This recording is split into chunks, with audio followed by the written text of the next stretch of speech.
incident or the case, but just about the press conference here today. All right, thank you. Like I said, just give us a few more minutes and we'll get things started.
We had to comfort each other. Yeah, We don't. We used to get together and like bounce ideas off each other back then a lot more than you do. I don't think you do that. No, not really.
Van Hooser of the Cobb County Police Department.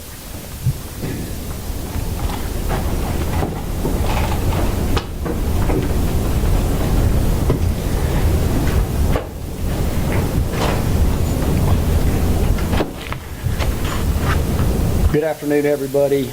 My name is Stuart Van Hooser. I am the police chief here in Cobb County. Behind me is my chief of staff, Major Brian Kitchens. Behind me to my left is Deputy Chief Dan Farrell. I think you understand what we are here to talk about. We are here to talk about the officer-involved shooting from late Friday evening, which, of course, crime scene extended into Saturday morning. My first message is thank you to the media for being here for us and for being here for our community. You're an integral part of our communication to the community, and that's one of the reasons that I'm standing before you today. So thank you for being here. My first message is that our police department and me personally does not want to see incidents end like this one ended. That is not our goal. It's anything but our goal. We spend a lot of money and a lot of time trying to save the life of individuals, no matter who they are, no matter what they're involved in. And we do that often. We do not want to see incidents end like this. We don't want our police officers to go through the stress of taking a life or having to use deadly force against an individual. But we train them to do that when they need to. It's hard on them, it's hard on their families. It's hard on their loved ones. It's extremely difficult to the families and the loved ones of the person who was killed Friday evening.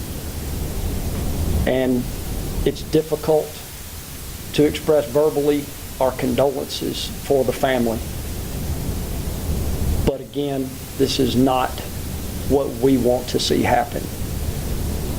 So from me personally and from our department, we extend our condolences, our thoughts and prayers, and our support to the officers involved in this, to their families, and of course to the family of the deceased individual.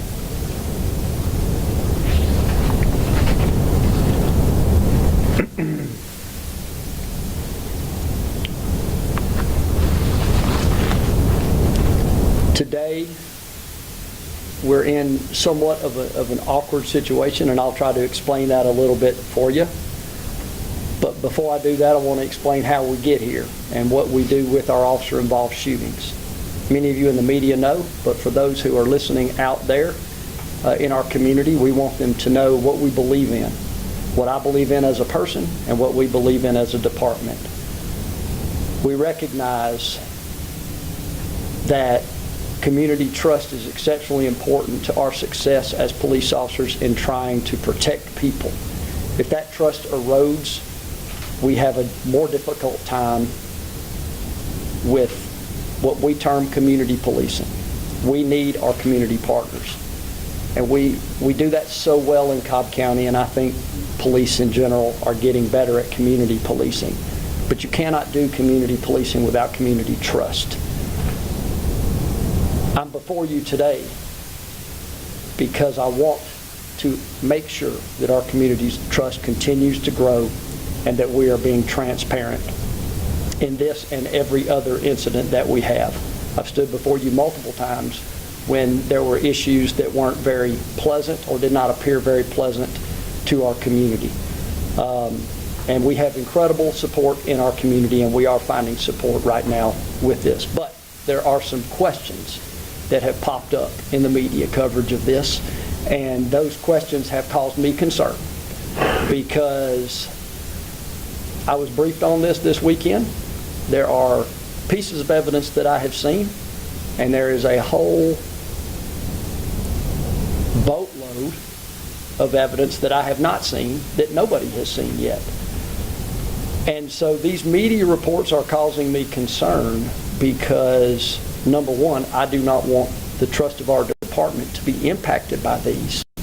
And I also want this not only the media coverage of it, but also the investigation itself to be based on corroboration of people's statements, facts, evidence, not just somebody's statement. Having said that, many of the things that I've read in the media over the past few days are understandably full of emotion. And so I recognize that the family and the friends are going through an amazingly difficult time right now. So I'm here to let those in the community know where we stand as a department and what we believe in. A long time ago, several years ago, we began to have outside agencies investigate our officer-involved shootings. We did that not only because there was a call for it, but also because we believed in it, and we believe that that's the most transparent way to have these investigated. And so that is the protocol that we have right now. In that, there are some great advantages, far more advantages than disadvantages. But one of the disadvantages is we are not investigating our own shootings, so there is conjecture that I gain from the evidence that I see. There is conjecture based on a paraphrasing of what has happened that is given to me.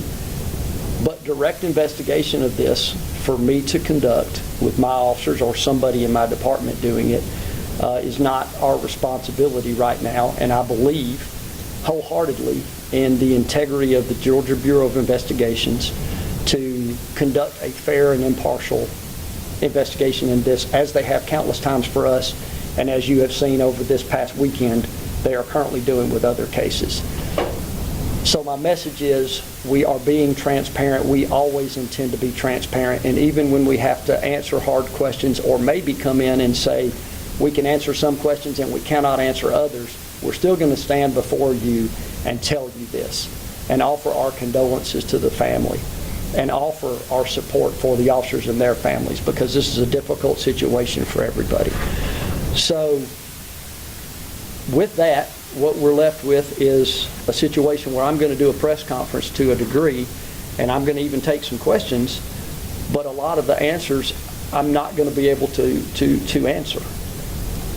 What I don't want to have happen is that we have a situation where speculation from people that were not there, people that did not see this, people that did not witness this, are asserting things that is then reported in the media in a way that maybe turns out not to be true.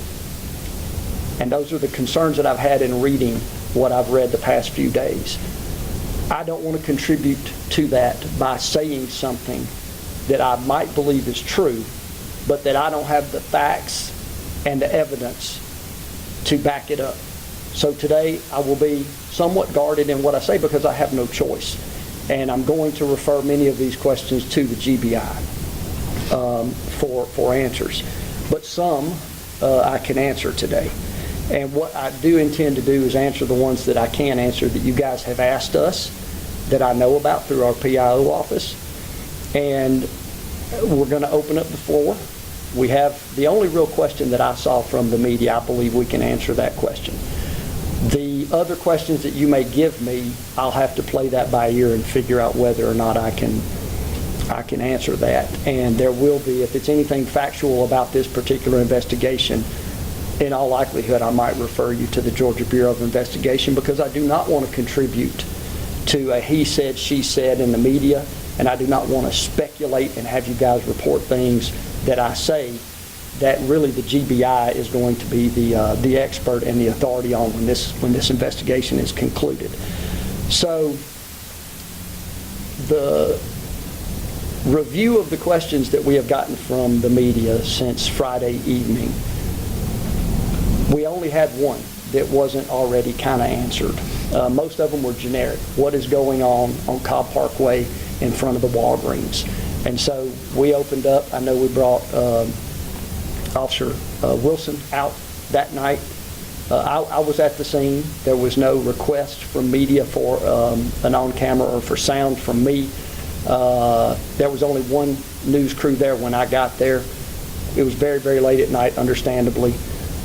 So this opportunity is good, and I appreciate it, because I really did want to express our condolences to the family and our support for our officers.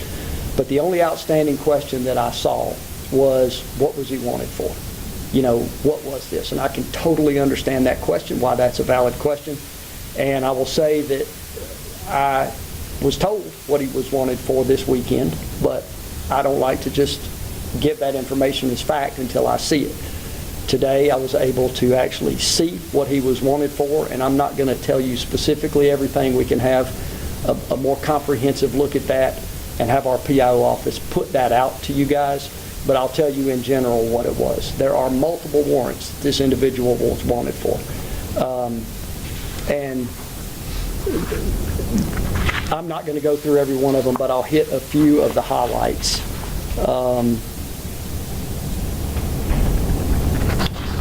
And I know everybody already has Mr. Jenkins' information correct, as far as how old he was, his name, and all that good information, I believe, has already been released. But Mr. Jenkins was wanted for failure to appear on a felon in possession of a firearm charge in Fulton County. That is a problem, simply because of the gun violence that we are seeing in our community right now, not only against citizens, but also against officers, and to be honest, against known criminals of varying gangs and so forth. And I'm not in any way implying that he was involved in some type of crime. I'm just telling you that the use of guns by criminals right now is a very, very, very big problem in our society. That warrant was issued this spring. There's another probation violation. It's a felony warrant as well with statewide pickup. There's another felony warrant for probation violation for cocaine. And there is another probation violation warrant for obstruction of an officer, theft, and other charges. The agencies that are seeking this individual is Lowndes County, Georgia, and Fulton County, and I believe that's the only two. But again, that information was reviewed pretty quickly today, and I will refer you for factual information to what our PIOs will put out a little bit later today on that. That was the only question that we saw. We did talk to the GBI to see if there were any questions they got that we weren't getting, and we did not see any. I will say this. A few weeks ago, we had an incident where we tried to make a traffic stop of an individual, and that individual ran in the car. We did not pursue that individual beyond a certain point because our chase policy has some precautions to safeguard our community. We have reviewed that report, and we believe there are some links between that pursuit and this individual.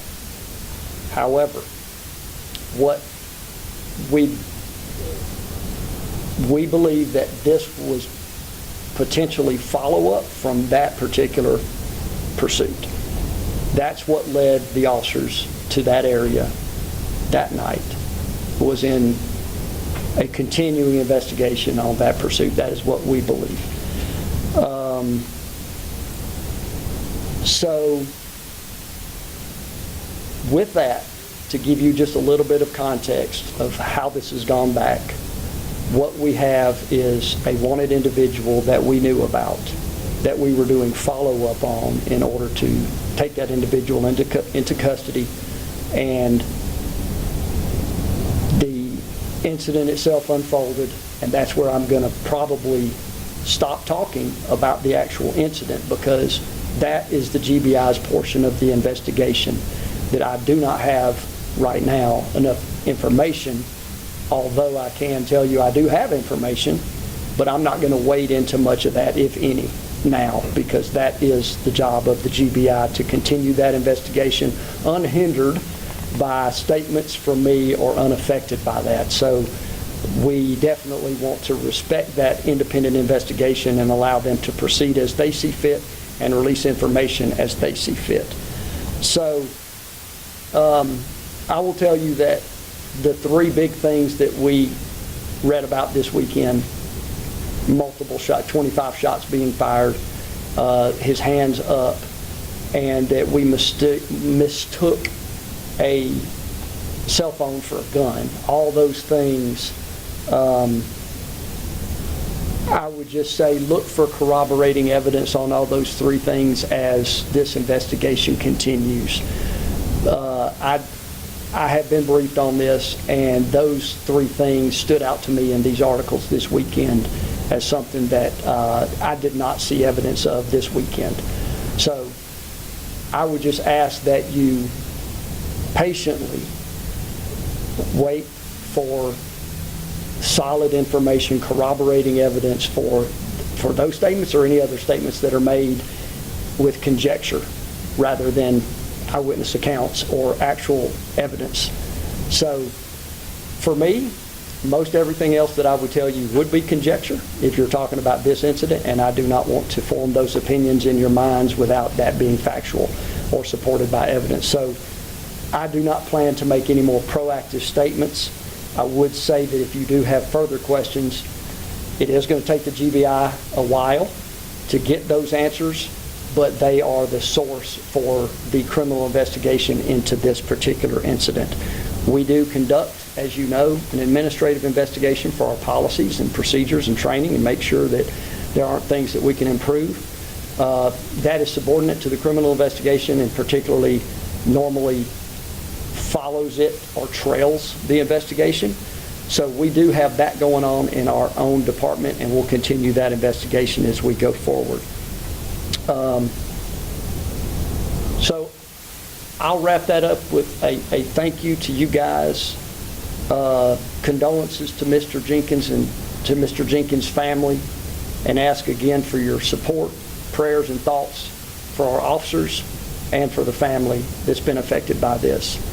I will take a few questions, and if I can answer them, I will answer them. Probably more process-wise than about actually what happened and what evidence we have right now, but I'll be happy to answer any questions that you have.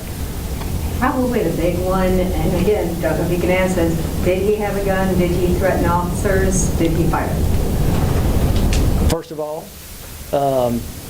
I can honestly answer some of those because I don't know the answer to some of them. But in the GBI release, they talk about a weapon being found on the scene. That was not our weapon. And the other two questions were what?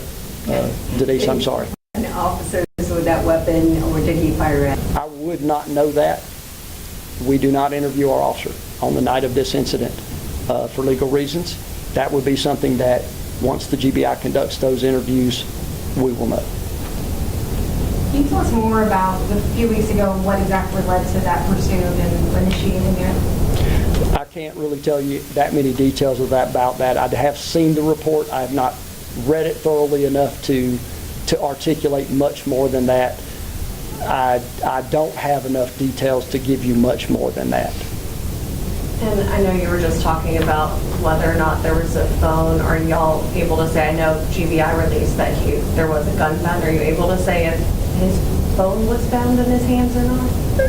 I don't know, so I have good cover there with the GBI, but I will say that most people have phones, and it would shock me if he did not have a phone, but the GBI did find a weapon that belonged to the suspect, we believe. Can you tell us how you guys found him in that Walgreens and the decision to go in? I don't know if you guys have said anything about the decision to go into Walgreens rather than wait for him to come out. Can you just kind of talk about that? Yeah, I have been told what led them there. Again, I was told that through a couple of channels. So I did not get this directly from the officer, so I will not really comment on that, but I do think I have a good understanding of what happened. The decision to go into the Walgreens is something that in an administrative interview and in administrative evaluation of what happened, we'll look at that and all the other decision making that was going on in the minds of the officers. And I will say this, I don't know that there's a more stressful job in America than putting on this uniform every day. My job is stressful, but it's a different kind of stress. I do not believe that one of you is fixing to try to kill me. And when I see officers who spend weeks trying to find an individual who represents a danger to Metro Atlanta, who's already shown that he obstructs police, and I'm not saying that as a matter of fact, I'm just telling you what I saw in the outstanding warrant that has been known previously to be carrying weapons based on these outstanding warrants. And they proactively go look for this individual for a time, if in fact all that is accurate. They might not make the best decisions ever. And I'm not even saying that's a wrong decision. That might be a great decision, because there's all kinds of arguments that I could make back to you that would make that a very bad decision to let him get out where there's more people. There's a bar right next door with a lot of people. But we always look at better ways to do things, always. And we will do that, no doubt, in this situation. I can tell you I'm very proud of these officers for working hard in their spare time, because not everybody works hard in any job, but this job, the harder they work, the more danger they place themselves in, and the more situations like this they get placed in as well. So I know that was a little bit more than you asked for, but on the actual facts of this case, because I heard that through several layers from the officers to this person to me, I don't think it's wise for me, because I think that would be speculating, and that's really what we're here for today, is trying to distinguish fact from speculation, so that maybe some of the media coverage could be, a little bit more well-rounded for our community to digest. So I'll be transparent. I know one of our reports this weekend was the one where someone said that they witnessed it and Yes, his hands were up. Obviously, from the GBI, the gun belonged to him. There was a gun on scene. And he's apparently a felon in possession, so he shouldn't have had a gun. Can you just kind of talk to those? You kind of did, but when witnesses do come forward who didn't witness it and say that, because that's the narrative we go on. Yes. Because GBI doesn't go to news conference. Yes. We heard from you guys, so obviously that was the one narrative we have. Yes, sir. And it wasn't, like to go against you guys. It's just that's what they told us they saw. So could you address that? Great question. And I hope everybody can hear the questions. I should have repeated them. Yes, sir, I can. And that's the very purpose of this meeting. Believe it or not, I had a rough weekend with being up pretty much a lot and working a lot of hours. Maybe we could have even done this yesterday. But when we saw several news accounts, we decided, hey, we need to talk. But to your point, sir, 100%, as I started this off with, I thank y'all for coming here. Looks like everybody is here. You don't have to do that. I understand why it was reported that way. You have news. That voice is going to be reported in one manner or another. So I 100% am supportive of reporting that. I wanted to just put some context on that and to be very transparent that we are not hiding in silence. Even though I really can't say much because it's not our investigation, it's a little bit counterintuitive to have a press conference when the whole time you understand that you're limited in what you can really say to answer these specific questions that the community has brought up. But yes, if there was any inference that I was displeased with the media, absolutely not. And I'm certainly not displeased with the people who feel this way.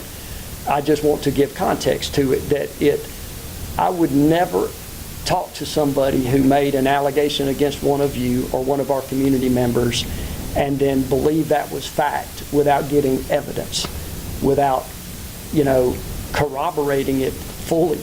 And then at that point, we would maybe make some decisions. I just want everybody to understand that right now we don't have that corroboration, and I'm asking people just to tap the brakes a little bit, give the GBI a chance to get their ducks in a row.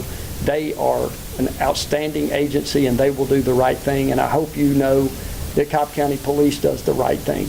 If we don't do right, we take training, mentoring, discipline, termination, whatever is appropriate.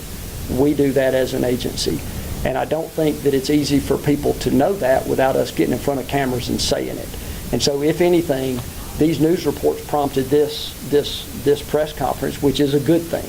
That's why I appreciate you guys coming out. And Do you mind sharing how many police officers were in the Walgreens when this happened? You know, I don't mind it, but I do believe it is weighing into the evidence in this case, and I think I'm going to withhold that and allow that to be answered by the Georgia Bureau of Investigation. I can tell you that it's not something I would ever hide. I just feel like the bright line to me is what happened that night. Those things, I think, are being investigated by GBI, and I think they're the best spokesperson for those things, not me. Another number question that's not about that night. Do we know how many different counties this gentleman has warrants out of? You've mentioned Lowndes and Fulton County. I think two. I think it's Fulton and Lowndes County, Georgia, but I am not positive on that. Again, I would refer back to, we'll try to put something out through Sergeant Smith's office about what precisely those charges are. A little bit more on the status of the officers involved in this situation. You might not be able to answer this, but who the identity of some of the officers were involved in this, as well as, if they're still on active duty right now or if they're on leave right now. I will not identify the officers. They are on administrative leave right now, which is what we do commonly when we have an officer-involved shooting. Thank you for that question. If you're out of steam, I'm good. I'm sorry I couldn't answer more questions, but thank you for coming, and we will update you guys through this latest release on the warrant so you have a little bit more specific information. Thank y'all. All right, again, folks, we'll be doing an updated, we'll be getting an updated release with the information the chief spoke about earlier, probably by tomorrow morning. And for any other questions you have, just reach out to us via email at cobbpolicepio@cobbcounty.org. Again, cobbpolicepio@cobbcounty.org. And at this time,